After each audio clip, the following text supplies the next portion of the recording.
ones who don't know me, I think everybody pretty much knows me. I'm Mary Jenerou. I'm going to introduce myself and my Anishinaabe name, Makade Magizis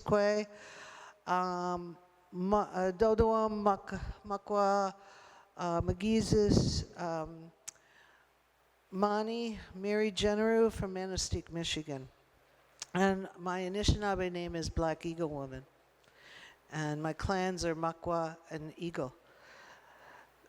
So, and that is just to give you, that is how we introduce ourselves when we meet and greet. We say who we are and where we come from and who we belong to. My prayer wants to blow around. So, with that, was everybody able to smudge? Because I did ask Bob, is it all gone? Did it all burn? Okay. Do you have more medicine, please? Because we'd like to make sure everybody is, and you don't have to, when we start out our gatherings together with smudging, and you don't have to, if you don't want to smudge, we ask, okay? One of the things, sage is one of our very powerful medicines. And when quays, the women are on moon time, we ask that you refrain from our medicines because women in our culture are very powerful. We're very powerful, and when we're on moon time, which is when a woman flows, which is her bleeding, we call it our moon time. So just with that, we ask that you refrain from it, and all you got to do is just go like that, and we respectfully move on. But anyhow, getting back to the sage, the reason we do that is because sage cleans out negativity. And we always want to start on a good positive, okay? So me and Alyssa, we had some snakes this week. And we kept, I'm like, oh, it's going to be good. It's going to be good. It's still going to be good. So, and I want to say, once again, bonjour, miigwech, for coming and joining with us today to learn a little bit about our culture, and mainly to learn too also what implicit and explicit biases are. And that's what I'm here to do today. I'm going to start out explaining the definition to you all so that you have an understanding of what we're doing. So we're gonna smudge. And then I want to open with a prayer. I'm going to say the prayer in our language, in Ojibwe, and then I will read it back to you in English. Are you guys, am I speaking into the mic too much? What should I do, like that? Okay, is that better? Can you guys hear me now? Sorry. Okay. All right.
I think it's fine. Yeah, yeah. There's nothing. It's not like it's an honor song or something like that.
when I say that word miigwech, that is how we say thank you in our language. When we say chi miigwech, we say big thank you.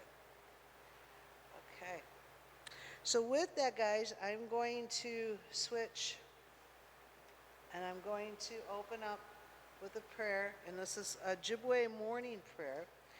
And if I do twist a word wrong, a vowel, because our vowels are the opposite of the English language. So I have to flip everything. So I say this with goodness and sincerity from my heart. Okay, miigwech nashomas, miigwech nokamas, gibiwaze ajean nagwa, miigwech nikade manangwa, ge mienge minobazwin, miigwech nikad nangwa, ge mienge nesawin, miigwech shikakemi kwe, oge mieng madazwin, oge mieng nibish, oge mieng wishieng beneshieng omodegik, minwa nabishe a yeyingig, miigwech wabanong jewanong, abigimeshk minwa giwedinong, miigwech gijimanado. And what I said, I'll say it now in English. I said, thank you, grandfather. Thank you, grandmother, for the shining sun today. I say thank you for today, for giving us life. I say thank you for giving the air we breathe. I say thank you, Mother Earth, for giving us water, for giving us animals, birds, and the animals that crawl and the animals that are in the water. Thank you for the 4 directions, east, south, west, and north. Thank you, Lord. Miigwech. All right, guys, we're going to start off. I welcome you to our presentation today. Our group here, I'm going to introduce. We are called the Intergenerational Bias Work Group, right? Is that what we're calling ourselves, I believe? Okay. And I serve on this. We welcome anybody else that would like to serve on this group with us. We Zoom. We're Zooming, but Mary Beth serves on this. Mary Beth Bergeron, yeah. And Mary Beth is a clinical school psychologist. So she works with a lot of our Native youth and children and families. Kelly Tovar. Kelly is a prevention specialist with Hannahville. And Kelly just recently joined our group this winter. And Kelly's going to be one of the presenters. And then we have Danielle, I'm not sure. Danielle Pierre. Danielle, you are a psychologist also, and you're with ISD, right? Okay, and then we have, oh my God, I'm having a, Christine, thank you. Christine Paulson, that I've known for years and years now. And Christine is an education consultant. Christine has written major grants for our school districts that have helped throughout the years. Miigwech. Tom taught her well. Christine worked out of Hannahville for a while. And then we have Amy Redinger. Amy, you are the assistant dean or the dean? Vice president at Bay College. Yeah. And then Alyssa Noel. I can't hear. All right, you heard. Alyssa is the Community Engagement Partnership Coordinator. She's with our veterans, okay? She's joining us from Iron Mountain, representing the veterans. And then we have Corey, what?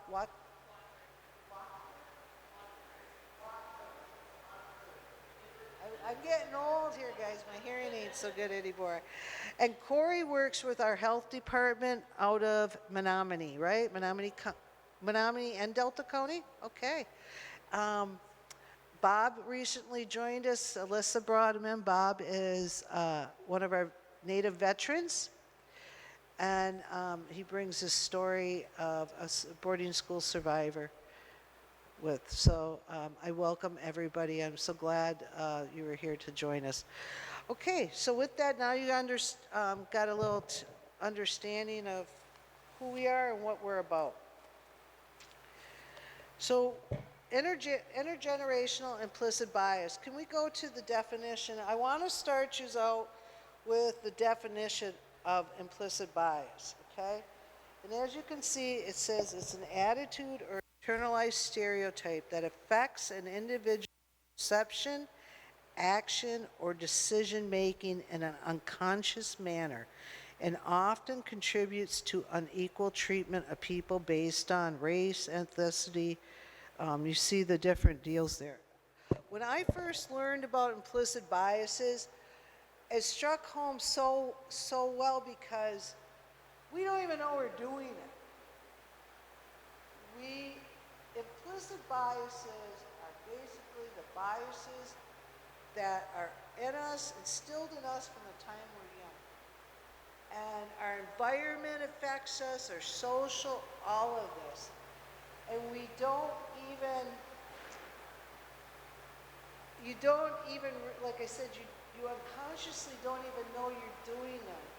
But with this training, it's going to help you understand and learn a little bit more of recognizing when we are doing it.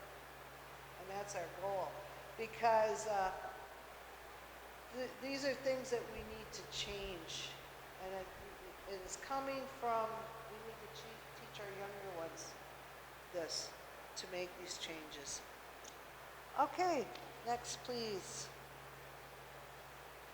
Inequity involves many variables. Research has been able to quantify them and demonstrate biases.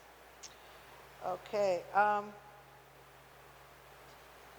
is this the one with the different, okay. Yeah, as you see on here, is everybody able to read and see that? Are you able to see that pretty good? Okay, why are there still so many differences for gender and race? Why do you guys think that that's still there?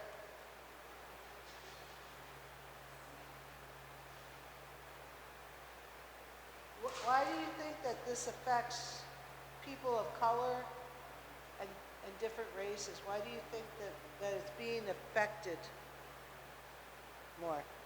What do you think? Why do you think it's still there? Still going on?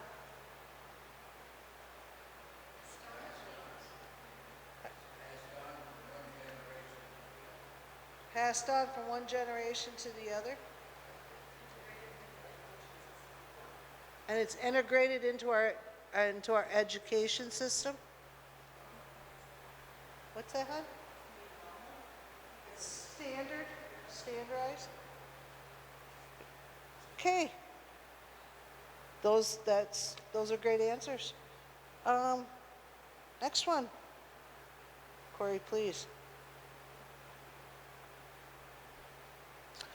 Okay, as you can see, we develop implicit biases at a young age. I chose the color used because it is something we all do with our kids and we don't even think about it. I did it with my boys. I don't know if you're ones who have children. I had my daughter in pink, although I will say, now I was okay dressing my daughter in boys' clothes and girls' clothes, but I wouldn't do that with my boys. So, and then we instill our faith and or belief system and usually do not recognize other faiths or criticize others' beliefs. You know how we can get, and we're seeing it right now. You know, you're seeing that right now happening here in the United States. It's been going on forever. I mean, and all over the world, you think about it. I'm reading a book of, he was raised in Ireland. You know, and the Catholics and the how do you say it? Protestants, right? Protestants. They hate each other, you know. those different things. So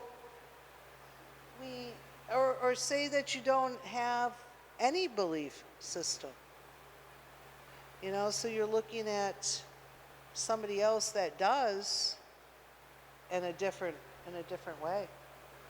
So these are, see how they start so young with us? We do it, like I started it with my children. I didn't even realize I was doing that, what I was causing there. I don't know. I hope, maybe I can change now with the grandson. I'm not sure. Okay, next one, Corey, please. Explicit. Explicit biases is the traditional concept of bias. With explicit biases, individuals are aware of the prejudices and attitudes towards certain groups. Positive or negative preferences for a particular group are conscious. Overt racism and racist comments are examples of explicit biases. Excuse me. So this is what I put down, guys. When I hear this, I think of KKK. I think of Proud Boys, skinheads, Nazism. And once again, we realize what's happening around us, and it's the strongest I've ever experienced in my 60 years of living.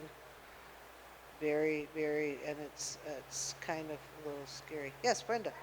Question. Yes. When we talk about explicit bias, does that cover colonization, or is that Well, your explicit biases, implicit is unconsciously, we're not. So explicit, we know we're doing it, but we don't care.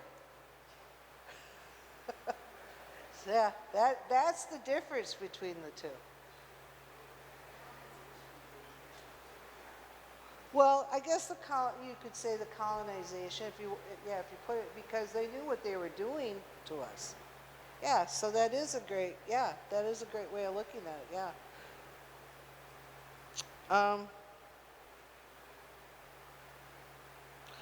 An example, and Corey helped me with this, was to say, one of the things we usually do too is good.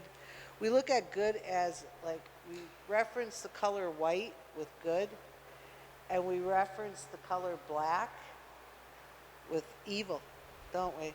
We do that all the time. Okay, can we move on to the next one, Corey, please? Okay, this is, I'm sure everybody has seen this one, kill the Indian in him and save the man. So when we could not be genocide, this is when they decided, okay, this is what we're going to take all the natives and we're going to put them in these schools and we're going to erase every part of our indigenous, of who we are. And this is the Carlisle Indian Boarding School, which became the model for lots of others. And Kelly will speak more on this, I believe, in your presentation. Next, please. All right, and did you know the juvenile justice system confines Native youth at a rate higher than the rates of white, Hispanic, and Asian? So our Native kids are being incarcerated way more than others. Next, please. All right, one of the things, and I have the 7 grandfather teachings here, and I have them available for you all if you'd like one afterwards.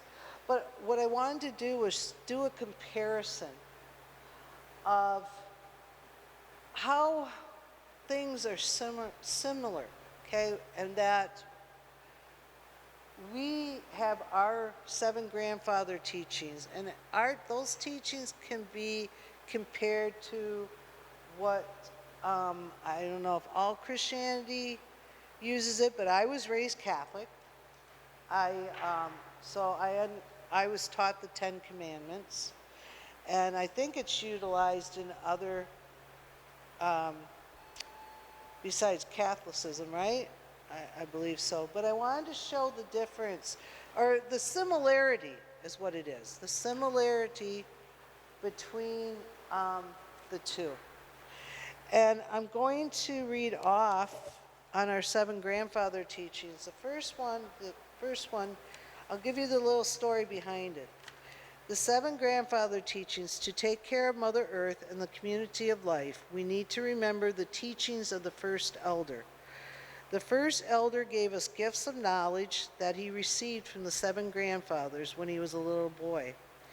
Each of the 7 grandfathers gave him a great gift. The first grandfather gave him the gift of Zegadwin. Please help me out on the word love. Am I saying it right? Zegadin? Zagian?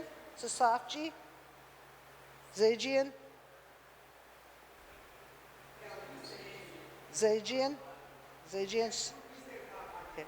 Love, so that he would love his brother and sister and share with them. The second grandfather offered the gift of respect.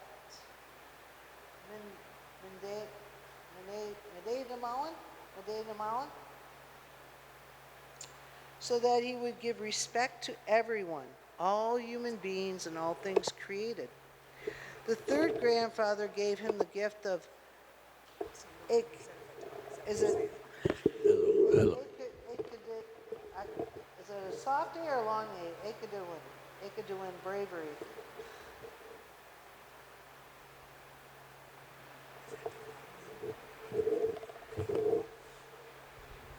Akaduin, so that he would have courage to do things even in the most difficult of times. The fourth grandfather offered Debadazuin. That one gives my tongue a turn. Debadazuin. Humility. To teach the boy to know that he was equal to everyone else, no matter or no less. The fifth grandfather gave the boy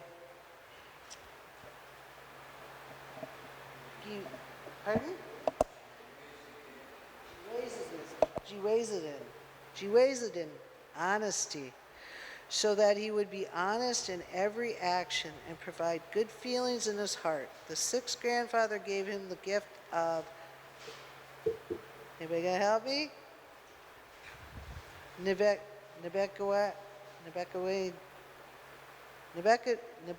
See, I want to pronounce it with a long A.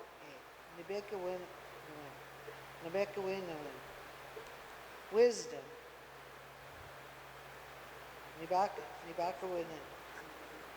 And he learned to use that wisdom for his people. The last gift that was given to the boy was Debawinin, truth. That word I know pretty good, Debawinin, truth. The grandfathers said, be true to yourself and true to your people. Always speak the truth. The grandfathers told him each of these teachings must be used with the rest. You cannot have wisdom without love, respect, bravery, honesty, humility, and truth. You cannot be honest if you use only one or two of the teachings, and to leave out one is to embrace the opposite of what the teaching is. We should all try to live by the 7 grandfather teachings and use them in our daily lives. If we don't practice honesty, we cheat. If we don't practice truth, we will lie. The 7 grandfather teachings will remind us how to treat one another and our children. Each of us is responsible for taking care of the children of Mother Earth. The children are the ones who must care for Mother Earth tomorrow and for the generations to come. So I want to leave you with this last one. We are all more similar than you think. And Corey put that in there. The witch, Corey.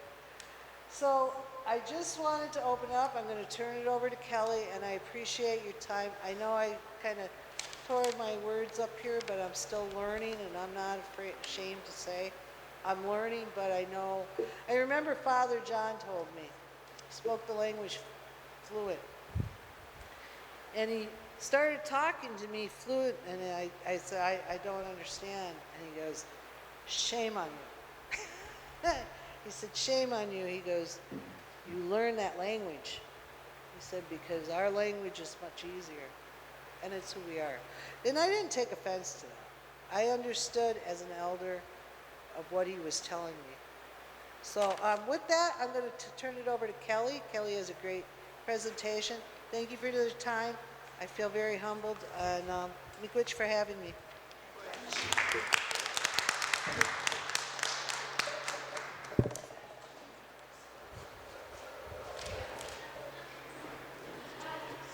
We should, yes. I was trying to erase this a little. We're gonna get a headache. The mic's on. I was trying to take it for a blessing that it is, but. Okay, can everybody hear me? Do I need to? Okay, is this a little better? Okay. Well, Buju, Banashi Indigenous. My English government name is Kelly Tovar. My spirit name is Banashi, that means little bird. I am from, my mother is Potawatomi. I am enrolled in the Hannahville Indian community. My father is a Comanche. He comes from a little further down south, but unfortunately he does not belong officially to any tribe. So I am 100% Potawatomi enrolled here. A little bit of history and a little bit of background about myself. And then I'm just going to give you just a real brief general overview, just to kind of inspire and hopefully make you want to go out and learn a little bit more. I will tell you that I am not fluent in my culture. So I was born and raised in Wisconsin. I originally am from Oshkosh. I was not raised spiritually. I was not raised in a church. I did, however, go to public school, so I had the same education system that everybody in this room did. I did not begin to learn my culture or my traditions until I moved here when I was about 14 years old. So what I learned was the history and the information that we are taught in public school is typically skewed. It is not the history of our people, and it absolutely has been created to form a narrative that feeds the story that are historically wanted to be fed for future generations. So today I am not here to tell you what you believe is wrong. I am not here to say that anybody in this room is the cause for anything that maybe our ancestors were a part of. So I do not want to offend anybody by anything that I may share, but I also just would like for everybody to walk away from here with the understanding that maybe the things that we've been taught and exposed to are not 100% accurate. So my hope is that you would leave here and want to learn more. Again, I'm just going to give you a real, this is not meant to be a history class, wasn't my favorite, so I just want to give you a real brief overview, and if anybody after today would like more information, and if I can't provide it, I will absolutely find you resources, or we can do something a little more in-depth at another time. So again, a brief history. The first evidence showing indigenous people to inhabit North America indicates that they migrated here, or we migrated here from Siberia over 11,000 years ago. And again, that's what they believe, since we don't necessarily have history books or anything. That's just kind of scientific evidence that has pointed to that. Columbus, Christopher Columbus, I'm sure that you're all aware of the three ships that brought over the first settlers that we were taught about, happened in 1492, which was 533 years ago. So when we're talking about history and we're learning about history, typically in our books, you'll see black and white images. You'll see images that put our history so far back that we almost feel disconnected from it. History is very much alive and well today. History is still in existence in the people that we come across every day. So when Columbus came and they began to settle, there were things that the new form government did, essentially to wipe out the Native American population so that they could come and they could take the land for themselves, take our resources for themselves. When they came, Native Americans that were already here greeted them because we didn't realize, we did not know that they were here for harm or for any kind of negative, and we were unaware. So initially our people helped. We taught them how to farm the land. We taught them how to hunt. We taught them many ways for survival. Fast forward a few years and they decide that they would like to settle on a lot of these lands. And one of the things that the government did to try to eradicate our people was through the American bison. So the bison population was very important to a lot of our people. And if you're familiar at all with Native American culture, you'll know that anything that we take from the land, whether it be resources or animals, we hold everything in high regard. We are connected to everything. We are connected to the earth. We are connected to the trees and every rock that you see. And so when we hunt and we killed the bison, we used every part of that animal, from the meat to feed us. We used the skin, the hide, the pelt, to make houses. We used the bones. So we used every single bit of that bison. We did not waste. And so one of the things that the government attempted to do was they came in and they attempted to kill all of the buffalo because in turn that would reduce our resources, that would limit our abilities to hunt and to have shelter and things. The American bison was once a symbol of a vast, limitless country filled with seemingly endless land and equally endless opportunity. But American settlers soon ensured that the bison would ultimately symbolize a dark, ugly side of manifest destiny. Estimates of how many bison used to roam the Midwest before European settlers moved in range from 30 to 60 million. Native Americans once lived in harmony with these migratory herds, like we just discovered, while using the bison for food, hides for clothing, shelter, and their bones for tools and weapons. American settlers advancing from the east were hungry for more land and more resources, including bison. Hunters on cross-country trains would take aim at wild creatures from their windows and shoot them down several at a time, leaving them to waste and die. Overall, between 1800 and 1900, the bison population was brought down from the estimated 30 to 60 million to approximately 325. 325. That's millions of buffalo needlessly sacrificed for a higher agenda.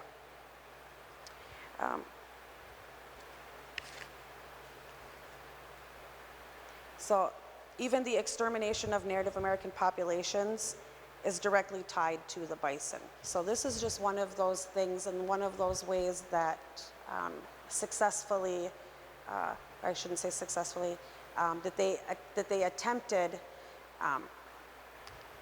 to secondarily harm and I guess eliminate our people. You will not learn that in a history class. You will not learn that in college.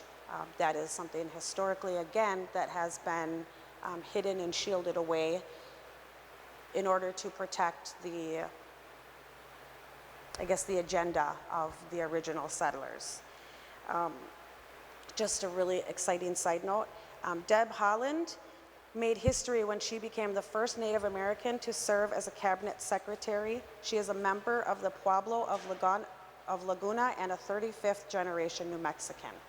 So no matter what they tried to do, I am living proof that we are still here, that we are succeeding, that we are thriving. Society today will have you believe that we are some kind of a cartoon caricature. We have been reduced to the stereotypes that you hear, but we are very, very real. I still get asked every once in a while about real Indians, and I've never seen a real Indian before. And you see them, you just don't realize that we exist because, again, we have been socially viewed as fake, or, you know, we're in history. Because I don't walk around with a jingle dress, or because I don't walk around with a headdress or whatnot, we are typically overlooked, and again, kind of reduced to that caricature. And so part of what comes along with that, right, is reducing the image and reducing the fact that we are absolutely 100% human. One of the things that the government tried to do was, because they couldn't exterminate us, they decided that it would be best to kill the culture and the traditions within ourselves. So they couldn't eliminate every one of us physically, so then they, as Mary mentioned, you know, kill the Indian, save the man. So one of the ways that they did that was they started these boarding schools, and I'm sure that everybody has kind of heard recently in the news all of these boarding schools who are they're now just coming out. They're finding all of these poor bodies from all of these children who were sacrificed at these schools. And basically what the boarding school's intention was to kill anything cultural within us. We were not allowed to practice our ceremonies. And just to give you kind of give you an idea of how that is, I had to write down these dates. So my grandmother was born in 1928. This is my mother's mother. I grew up with my grandmother. I knew my grandmother. She was not a historical piece in a textbook. She was very real. I had conversations with her. She made me meals. My grandpa David was born in 1914. Again, I had a very real relationship with my grandfather, my father's father. So when we're talking about all of these histories and people say, well, that wasn't me, that wasn't my grandfather, it very well could have been a relative that you spent time with, that you actually have a relationship with. That's how close to history we still are. With that, the Indian Citizenship Act was in 1924, and that is the act that gave us the right to vote, and it's what allowed the government to consider us U.S. citizens of the country that all of our ancestors had been a part of for thousands and thousands of years. So if we look at that, my grandfather was born in 1914. He would have been 10 years old when he was finally recognized as a citizen of the country that his ancestors. Yes. I want to make a note. I like what you said about, because I hear this, and I hear it from my husband-to-be about, well, that wasn't my generation, and that's where this falls. And I remind him every time he lets that come out. Yes, it is. Yes, it is. So I really appreciate you bringing that up. Absolutely. What do we see? Where would that be? Like, would that be an implicit bias? I would say that was probably more of an explicit bias, because it is widely known. It is something that is talked about. It is something that we verbalize. Implicit are those things that we absorb that we don't necessarily know and realize we're absorbing or that we believe. So I would think that that's more of an explicit. Appreciate But again, that was 1924. And as I mentioned earlier, my people have been here for thousands of years. So again, that was just one of those ways that they reduced us as human beings. 1978. Now, I was born in 1978. I am 46 years old. I have young children. I have grandchildren. In 1978 was the American Religious Freedom Act. So until the year I was born, if any one of my family members wanted to practice ceremony, wanted to smudge as we did this morning, or if any of the young men wanted to beat on a drum for ceremonial purposes, it was illegal. Illegal for us to practice our traditions and cultures that were passed down through us for generations, who make us who we are. It was illegal. So I put that to everybody and I say, can you imagine walking into church and being arrested because you wanted to pray to the God that you believe in? That's what my people had to face for years. And unfortunately, it wouldn't have been a slap on the wrist and maybe behind bars. We were physically punished. Children were removed and put in these schools. And see how I kind of went off track and I came back somehow.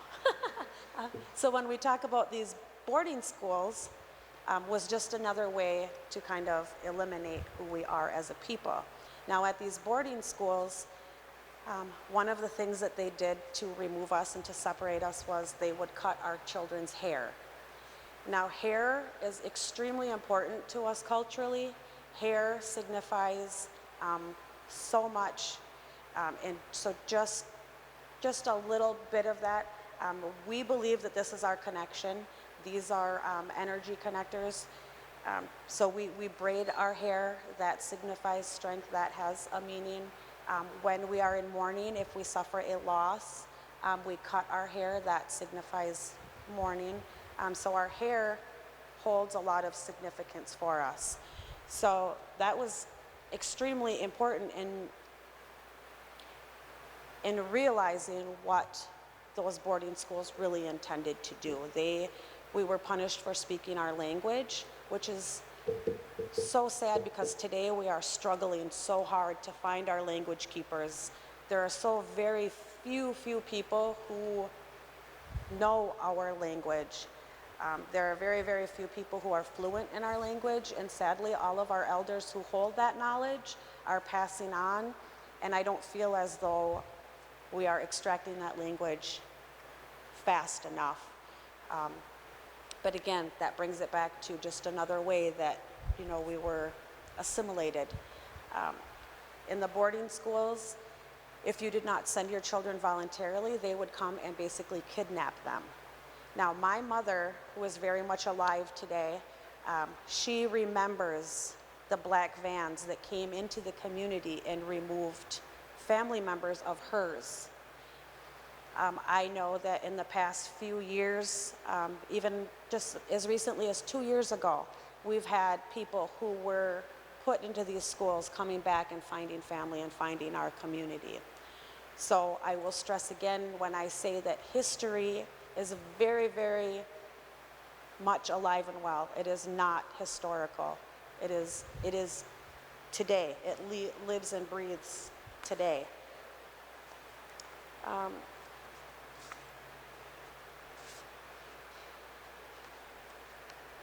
going through my notes quicker than I'm flipping through them. Take your time.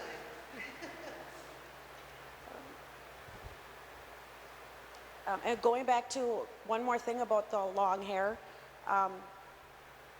So now this is not, from what I've seen or from what I've understood, it's not 100% accurately documented. I can't find like the absolute truth behind it. But I have heard a story of Native Americans who were in the military, and they were some of your best, what we would call warriors. They were some of the best, military men. And when they were forced to cut their hair, it was shown and it was proven that they somehow lost their ability to track. They somehow lost some of that ability that gave them that strength, which is another reason for the belief and for the understanding how our hair is connected to the universe as well. I just want to follow up. You were talking, that was done in the service, right, Kelly? That you just said? There's a new law now that was from a Sioux tribe member, which we're very fortunate, but now our Native warriors can put in a special request that they don't have to have their hair cut anymore in the service. Really? Yes, yes, that's law. No. Very cool. And if you go on our newspaper, what was it November article? Julia found it. Julia found it, was that November article, anyhow, there's a clip in there that, of the man that started it, that got it enacted. Yes, and that, I did hear about that too, that's pretty recently. I am going to read off of this, just so that I don't stumble my words. But along with that, some Native American tribes believe that their hair is connected to the nervous system. Their long hair reaches out like tentacles and pulls energy and information from the world around us, similar to a cat's whiskers. We've come across different versions of a story about the Vietnam War where skilled Native American trackers were recruited for their abilities as scouts by the U.S. Army. It is said that after joining the Army and getting their military haircuts, they lost their powers and were unable to perform in the field. Whatever credit you give this story, the idea of feeling through your hair has merit. It is certainly true that each hair creates a contact point with your scalp. And with long hair, those are thousands of extended touch points, bringing in tactile sensory information from your surrounding environment. From that standpoint, the notion of feeling the world around us doesn't seem that far-fetched. And I do know that that is a fact when it comes to your hair and how it's connected. And so if you think about that, that just goes back and it gives credit to the fact that Native American or indigenous people are connected, how connected we were to, what we consider our Mother Earth. And the fact that we were connected without being taught that we were connected. It was just something that we were born to. We were born connected to our planet. So overall, I want to wrap it up by saying, again, if you want any other information, more in depth, I would be happy to help you. My goal and my hope would be that as people, we can, like Mary said earlier, we are all connected, we are all the same. We are separated by very minute things such as skin color, but at our core we are all connected to Earth. At our core we all have a believing in a higher power, whether you call that God or you call that the Creator or you call him Buddha or Allah. There is a higher power that we are all connected to. The only real separation that we have is imaginary. So my hope would be that you take some of this information, that you seek out further truths, that we understand that history is alive and well today. We are not historical people. And as a side note, today I wear red. Monday the 5th was MMIW Awareness Day. And again, MMIW, I have a strong belief that MMIW is connected to all of these things. Our people go missing or murdered more than any other race, and we are given the least amount of, media attention. Our people go missing, and for, lack of a better term, and nobody cares. But it's in strong part to the education system, who has minimized us as being important, who have taken us and created the image of us being savage, when our people were actually warriors who fought for peace, who fought. And again, as a Native community, we believe that we all take care of each other's children. Community was community. There was no you versus us. And that's not to say that different tribes didn't battle with each other. That's not what I'm saying. But when it came to community, community really took care of each other, which is why we have a high regard for our elders and our youth. And so part of where our society and where our people are today is because of all of these things that forced us to set aside our culture, forced us apart, forced us into the societal structure that came with the settlers overseas, and created a different family dynamic.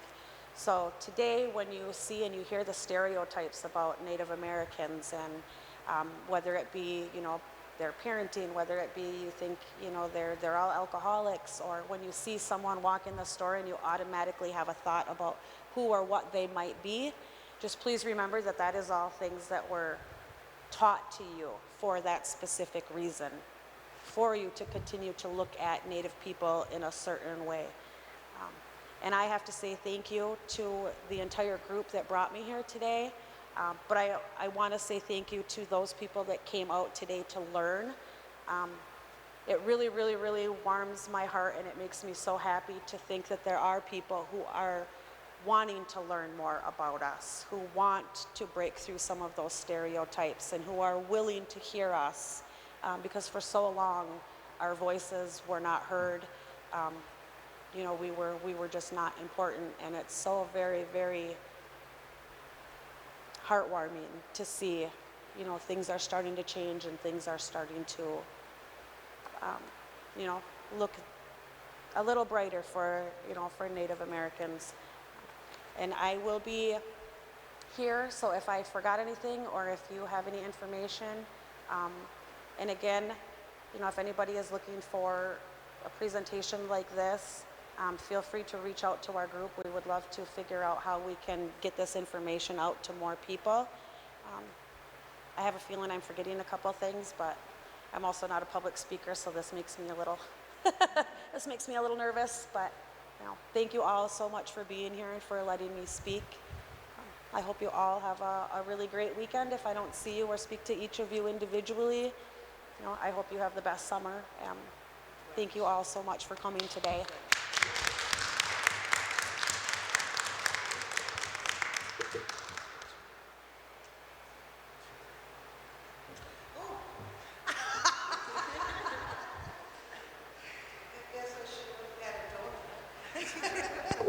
Thank you, Miss Brenda.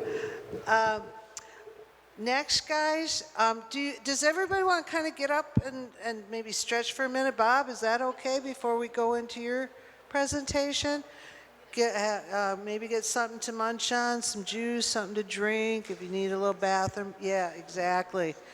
And then we'll move into our next presenter. And I will introduce, okay? Miigwech. I know, we got it.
Okay, good people. Our next presenter is a veteran. He's also a boarding school survivor, and he is going to tell his story to us. So with all due respect, I want to introduce Mr. Bob Hazen. I want to thank him for his service and helping to keep our freedom. So can we welcome Bob?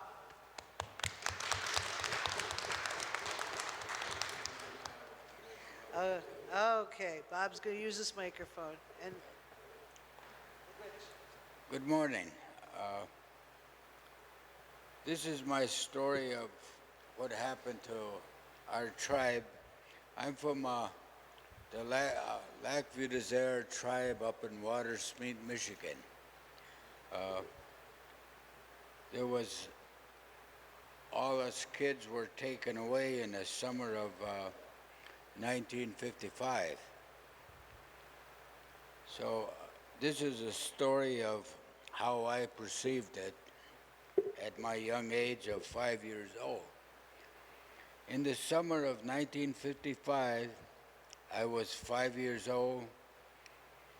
A government agent and a Jesuit priest started coming around my grandfather's house because we as children were living with my grandfather at the time. At the time, we did not know the events that would change our lives forever. The government and the Catholic Church had a program in place since 1844 that gave them the right to take the children away from their homes and place them in orphanages or Catholic schools. The program was designed to assimilate Indian kids into white society. Their motto was, "Kill the Indian, spare the child." Our elders of the tribe were threatened with jail if they refused to surrender their children at the time. So in August, the priest came back with a station wagon, and he asked us if we wanted to go to town to get some ice cream. Who as a child wouldn't want ice cream? So all us kids piled in the station wagon and headed into town with the priest. But first the priest told us we had to stop at a church where they began baptizing us into Catholic religion. They ran us through like cattle, you know. It didn't mean anything to us. And we figured for ice cream they could pour water on us all day, you know. So in September, the priest and the sheriff came back, the priest with a bus and the sheriff with his car. The sheriff told us that he would take us to reform school if we did not get on the bus. There was 9 of us children in my family at the time. And all the other families had to give up their children as well. There was about maybe 45 kids at the time, because during that time all the families had a lot of children, you know, because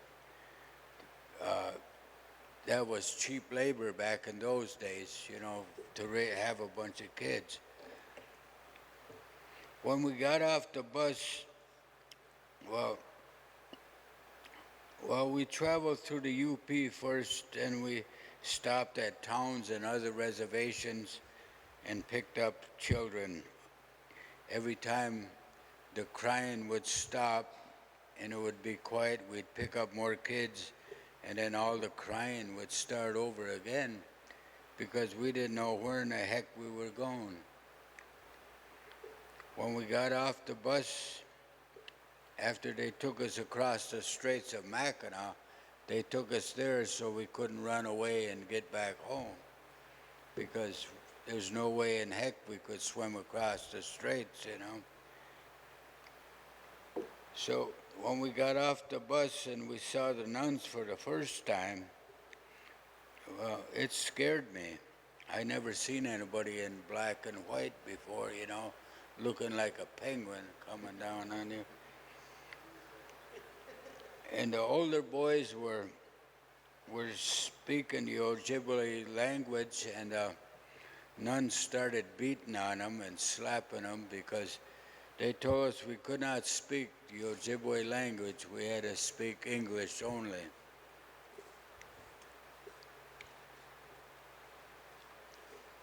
The nuns took us up to a big room and told us we were getting a haircut. I had hair all the way down to my butt back then, and so the boys would get all their hair cut off. They would shave us bald, and they would put kerosene and sometimes some kind of lice powder on us. And every time I see the pictures of the Jews in them concentration camps, I always think about, hey, I used to look like that one time too, you know. I was skinny and starving, and the girls got page cuts, their little square, and everybody had the same haircuts, so we couldn't make fun of each other anyhow. They took away our clothes, even though if our families bought us new clothes, they took them away and burned them. And they give us clothes that they thought that, we looked better in. And I looked at all my pictures in different grades, and I always had a cowboy shirt on, you know, I had a little cowboy, and they wanted us to forget that we're Indians, so they always told us to be cowboys instead of Indians. Wherever we went, we had to walk single file Indian style. That's the only time.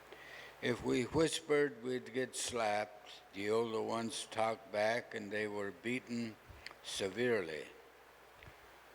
A lot of food that we ate or tried to eat, we never experienced before. And a lot of the Indian kids never drank milk, so they were lactose intolerant. They messed their pants, and that would cause for a beating. And it was, if you didn't eat your meals, or your so-called meals, your ears were pulled, or you were slapped and that. And the nuns were always mean to us. I was from Watersmeet, and it was one of the last tribes to be found in Michigan. There was a newspaper article in the Grand Rapids Herald, Aborigine people discovered in Lac Vieux Desert, 1939 it was. We weren't lost, we knew where we were, but that's what they said in the papers, that we were just discovered. So there was sexual predators, nuns were, some of them, and they would pick out some good-looking girl or boy, and they would abuse them. As you got older, you had to be aware of that, Especially I used to hate Saturday nights because that was bath night. Oh, as I got older, when you get around, say about 11, 12 and that, you start to get puberty, and I'd lock the door to take a bath, and they would pound and make you open the door, And, you know, you're kind of ashamed of your body, you know, growing up at that age, awkward age. And they would start bathing you and start getting you sexually stimulated. And then they would slap you and that and call you, you dirty, rotten Indian, look at you, you filthy thing, you're going to hell. And, you know, when you're that age, you know, and that goes to your mind, these are people of God. I'm going to go to hell for sure for being that way, you know. And you carry that shame with you all your life. And it is not mine to carry. It was them, you know, that were wrong. It wasn't me. And boy, did I hate them. I hated myself because they taught us, you know, to hate yourself for the color of your skin, and hate what you represented. And at that time, you'd see all them Western shows on TV. All you heard was dirty, rotten redskin, filthy, stinking Indians. You know, the only good Indian is a dead Indian, and the white kids, they had TVs, and that's what they seen in their houses. Yeah. And then you walk down the street and they say, here comes them effing Indians, them stinking bastards, you know. And that's the town I lived in. And it was really bad there. It was a horrific thing. One year I think I was around 10 or 11, me and a guy named Tom Byron walked in a bathroom in a dormitory, and there was blood all over the bathroom floor. And there was a guy named, I think his name was Dason. He was beat so severely that he threw up blood all over. And after that night, we never seen him again. And there was, I was wondering what happened to him, and I looked in that book, and I never seen his name in that book after that. So he must have died. But behind the Catholic Church in Harbor Springs, there was a cemetery, and they had all these little crosses. And we went back years later, and they're all gone.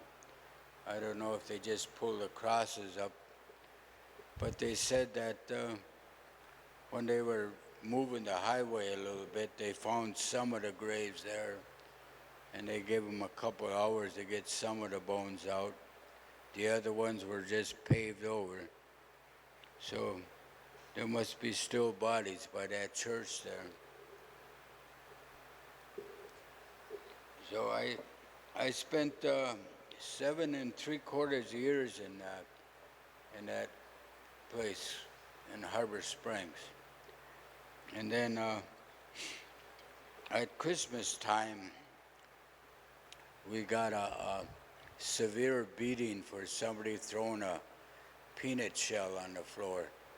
And no one would say who did it, so they said they lined us up, and there was, I don't know, there must have been about 50 or 60 of us boys, and they beat us all, so because no one would talk.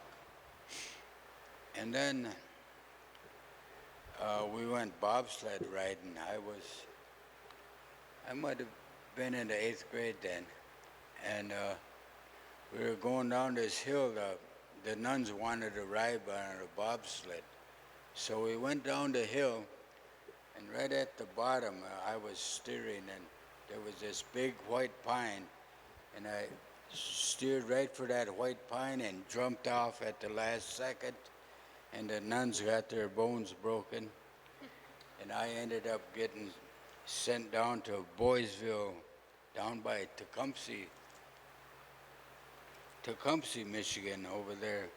There was at Easter time, they sent me there. And I spent a couple years down there. And by the time I got back home, all the older kids were either in the service or the girls were gone and married off or whatever happened to them. But we as a family, you know, that was the idea of the boarding school was if you break the bonds of the family, you break the tribe and they can't get together again and they would become white people. So me and my brothers never did have a connection, or my sister. We all had the last name, but we never had the intimacy, the love, and that. And my mother, I didn't know much about her either. She could care less one way or the other what I did in my life. And when you have your children taken away like that, alcohol becomes prevalent into your life. You know, the elders they were so ashamed of what happened. They went to the alcohol, and it destroyed our tribe pretty much. And it's still prevalent today, but it's the younger generation now that is more into drugs and alcohol, drugs and pills, and so it's just the same demons, but it's a different. He's wearing a different coat these days. And when I'd get out of the school in the summertime, they would put me in a foster home. That way, I couldn't get back to my community, my roots. I couldn't be able to run free and throw my shoes away like I used to. When I was a young kid, I used to hate wearing shoes, and I was always barefoot when I was young. And I missed that, you know, just being out in the woods. And that was never to be again. And when I got home, when I turned 16, they wanted me to go back to that place called Boysville, but I told them no, I wanted to graduate from Watersmeet High School because my uncle graduated there in 1949, and he was the last really member of our tribe to graduate from that school.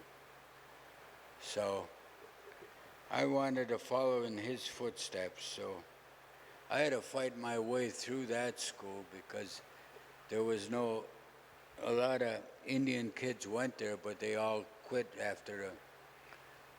when they turned 16. They quit school, and a lot of them went into the service rather than fight their way through school because Watersmeet was one of the most prejudiced towns in the state of Michigan at that time. And there was a guy that had a bar down there. It was Bear's Bar. And he had a sign there, no dogs or Indians allowed. And we couldn't, as you got older, you couldn't drink in there because of the color of your skin. And so I finally graduated from school and in 1967. A year later, I got drafted into the Army, and I ended up going to Vietnam. And I was a good candidate for Vietnam because I was so full of this self-hatred and this rage and anger I had, you know, That was a good thing. I probably would have ended up in prison if I stayed on the outside. So going to the service and being given a gun was a great thing, you know. I could take my vengeance out on somebody, you know. And I felt sorry for them poor bastards, even today, you know, how mean I was. And they didn't do nothing to me. But it was just me that was, it was, I had some really psychotic behavior because of what happened to me, you know, being traumatized at a young age and physically, mentally, and spiritually abused all them years. You set yourself up for a path of self-destruction because them people of God told you were going to go to hell anyhow. So, and these people know God, so I figure, hell, they must know something I don't know. And they wouldn't lie to me because they're people of God, you know. So, and so when the nuns taught us that being an Indian was very bad and you could only survive this life only if you turned white, you know. And no matter how much they scrubbed us with that lye soap, that color wouldn't come off anyhow. But they sure give it a hell of a try. And while this was happening to us in them schools, the white kids were learning about the Indians being bad. You know, on the TV they had about 50 cowboy and Indian shows, Western, that in the 50s and 60s. They had them on there, and all they heard was Indians were no good too, so they were getting indoctrinated too by the TV and the culture at the time. And when I was drafted in 1968, I spent 11 months and 22 days and 3 hours in Vietnam, and then I finally got home, and all my brothers were back home by then, and they were working and drinking, and it looked like their life was fun because, you know, they didn't know what to do with. They didn't realize that what happened in them orphanages at the time was affected their behavior and what their perception of life was, because they had that same record playing in their minds that I did, that we weren't going to amount to anything. You might as well give up and do whatever you want because you're going to hell anyhow. So my brothers lived like that too, you know, the whole tribe did. And it was a very chaotic and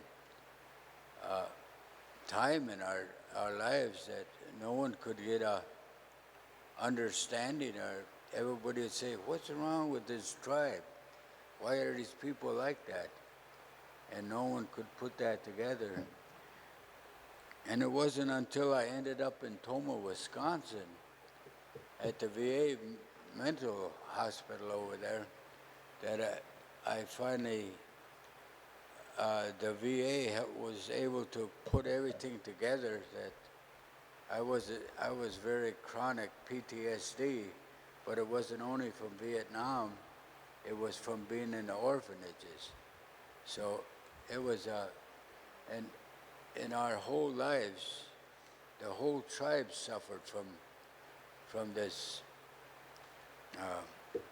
generational trauma. It was the parents having their kids taken away, the kids being put into places, being abused, and it's that's why they call it intergenerational trauma. That our perception of life got so twisted that we passed that beliefs and that way of life to the next generation.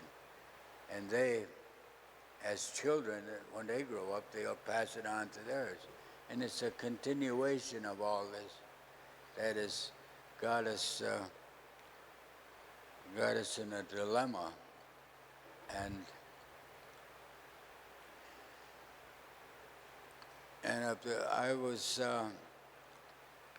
it's the only way that I can help my tribe is by speaking like this to you people and for understanding and to get them to realize that when you acknowledge that it's going on, then you can change it. But first you got to acknowledge it. And I have a hell of a time trying to get through to my tribe though, because a lot of them are full of self-importance, and just because they got a job and they got a cell phone and a nice car, life is good. They don't have to understand why their lives are the way they are. Because life is good because they got everything they need right now. But I kind of put it like they're like a nice shiny beer can blowing down a road on a windy day, making all that noise, nice and shiny, everything looks good, but there's nothing inside. If your spirit is broken and you want to acknowledge it, then your life is shit, you gotta get well spiritually, so you become a whole person, and life begins to mean something to you. Yeah, after I got back from Vietnam, my younger brother was a hippie at the time, and he spit in my face, and he called me a baby burner.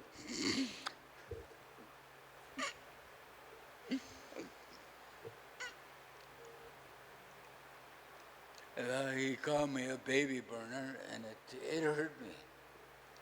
And it took years to get over that, because maybe I wasn't the greatest man when I came back.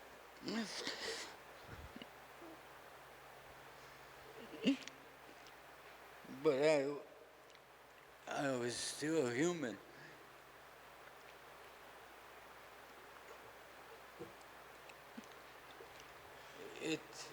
It hurt me so bad that I left, and I never came back again for 10 years. I went to Milwaukee. I didn't know nothing about life. I didn't know how to work. I didn't have no job skills. So I went to school, and I became an electrician, an auto mechanic,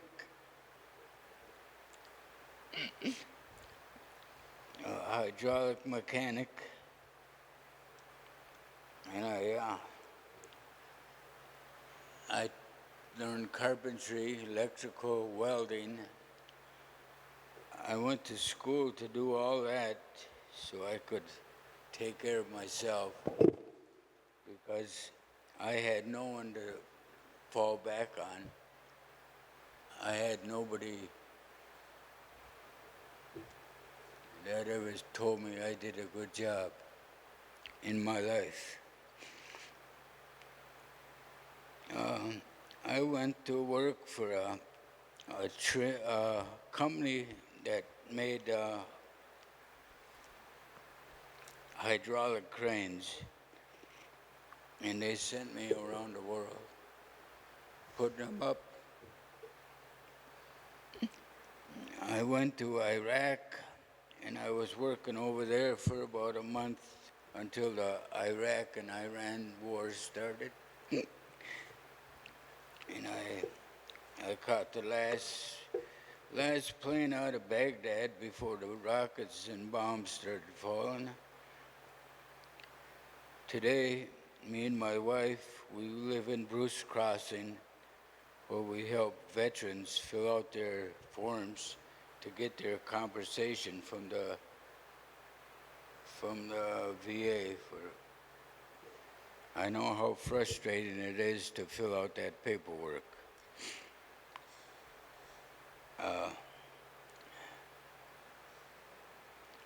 And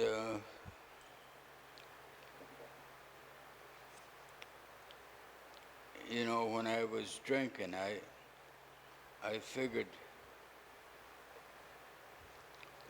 I drank for quite a few years.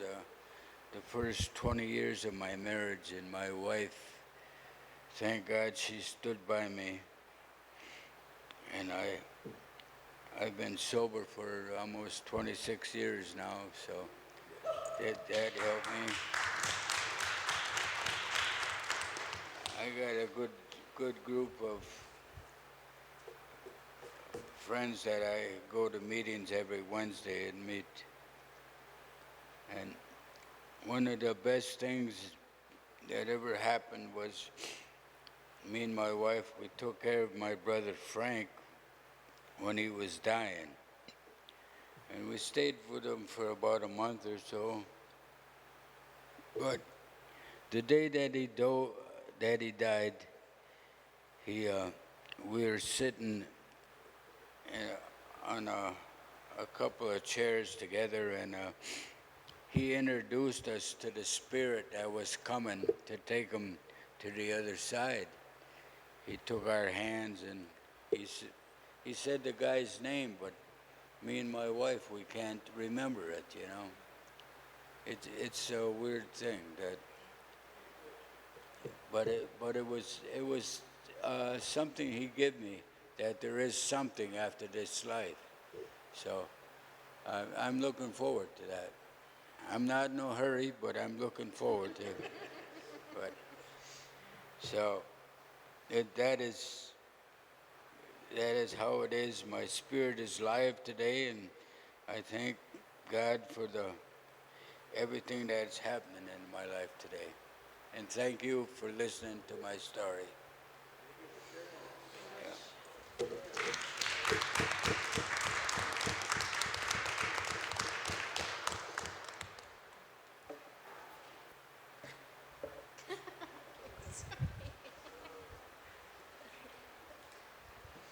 Does anybody have questions for Bob that you'd like to? Okay. And Brenda, you wanted to have a Q&A, right? It kind of. A couple things, but I want to, what years were you in Harbor Springs? Let's see, 1955 to 1963 or something like that. It's in his book here.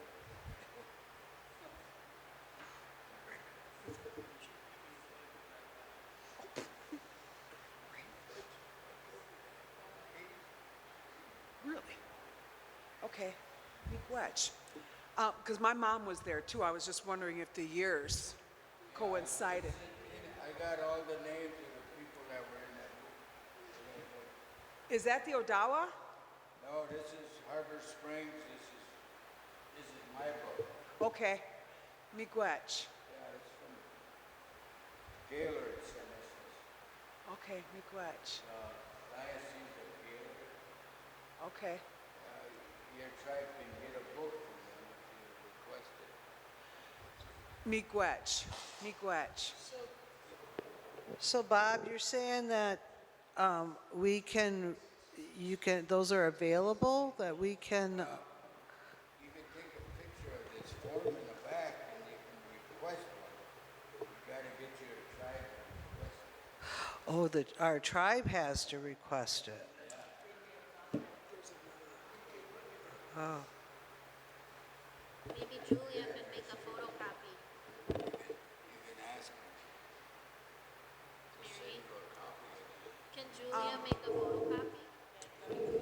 Yeah, miigwech. I also want to say that through my daughter Lacey works for NABS, which is the National Boarding School. They have a lot of records. Yes, I seen you down at Harbor Springs when we were down there, yeah. But they also have records, and they have the ability to get more records. Like, we had a lot of records from when my mom was down there. But they have an archive section where they are archiving all the testimonies, all the paperwork from the schools, because we have a letter from my grandmother when one of my aunties went and saying, there was a letter attached saying that they couldn't afford, and that could she stay there for the summer because they couldn't get back up here. So there were a lot of documents that were shared there, and they'd have them all archived through them. So if you had any questions or any additional information, because the more that this is talked about, more information, documents, stories are being shared with them, and they're recording them all. So you can contact them on some of this, because we got a lot of my grandma's letters, through them, and handwritten. So, miigwech.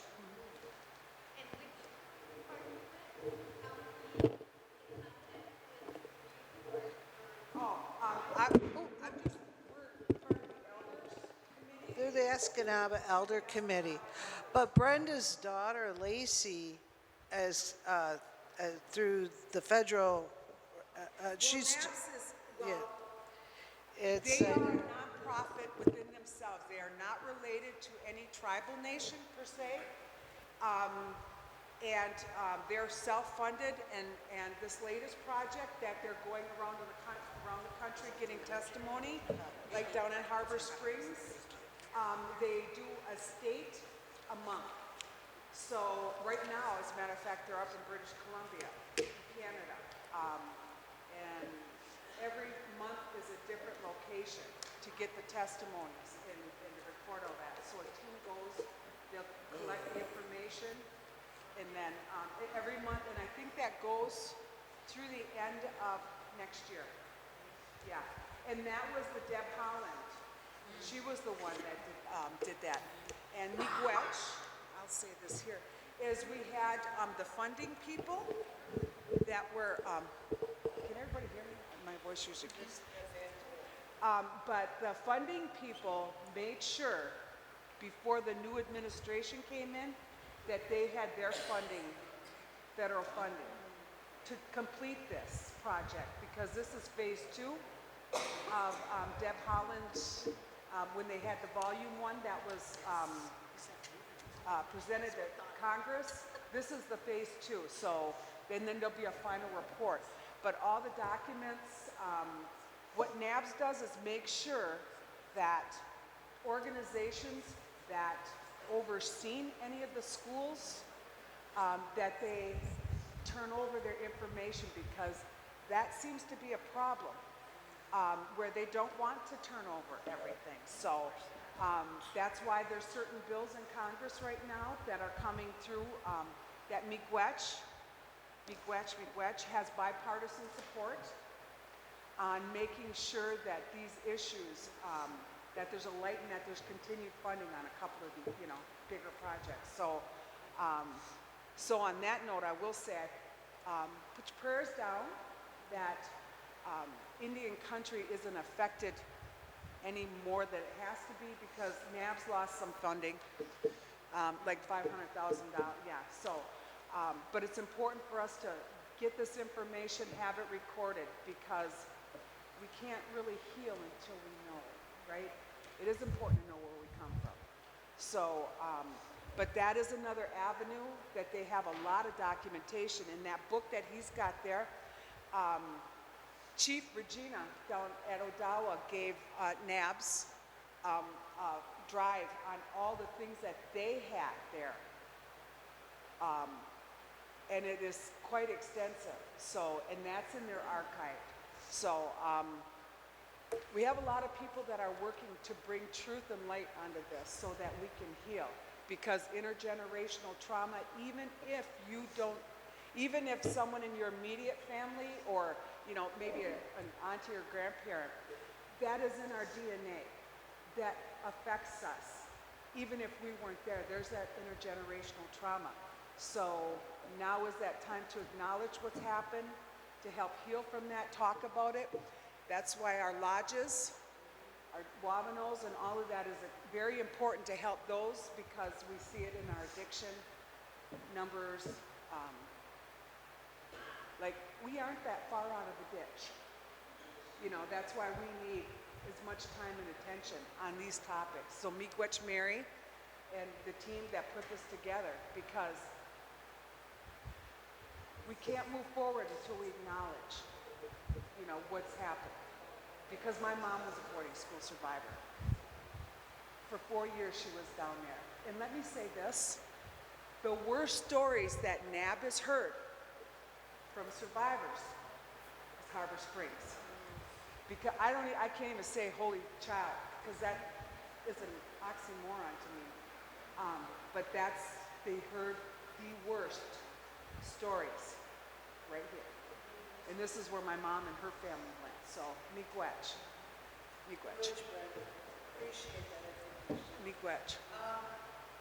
I just, Sarah is our YEA coordinator that works with our youth, and we want to make sure, is there something wrong?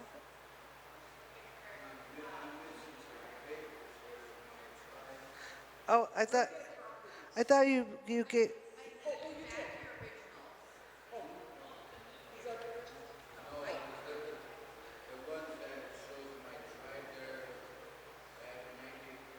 oh, those pictures?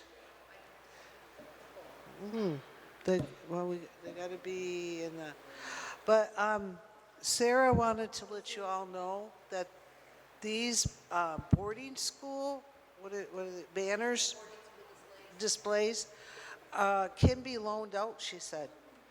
So if you are having something and you want to, you know, include them in whatever you have going on, you want to contact Sarah Hoffmeyer. I gotta think. I got so many names. They're very portable. They took me 5 minutes to put up, and they come in a carry-in bag, so they're easy to use and set up. Okay. Yes, Christine.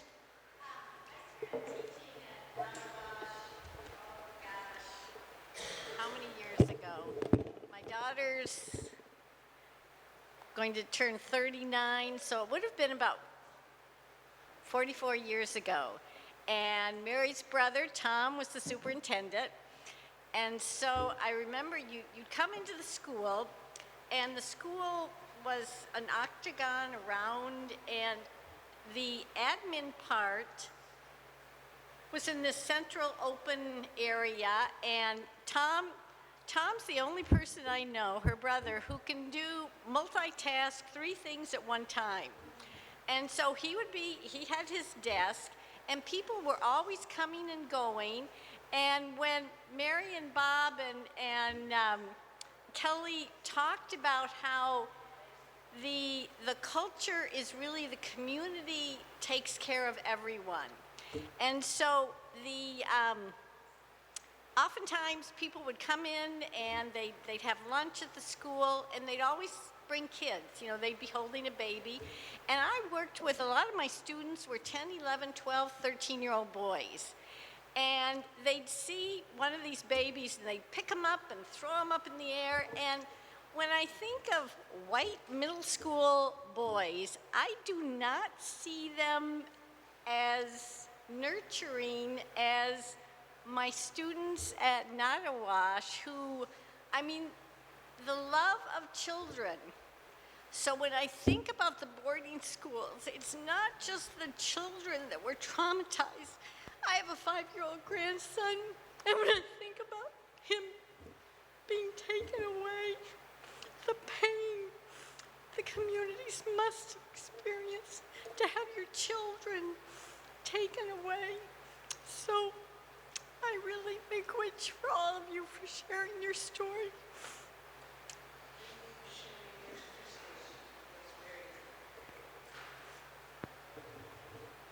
Miigwech for sharing your story also.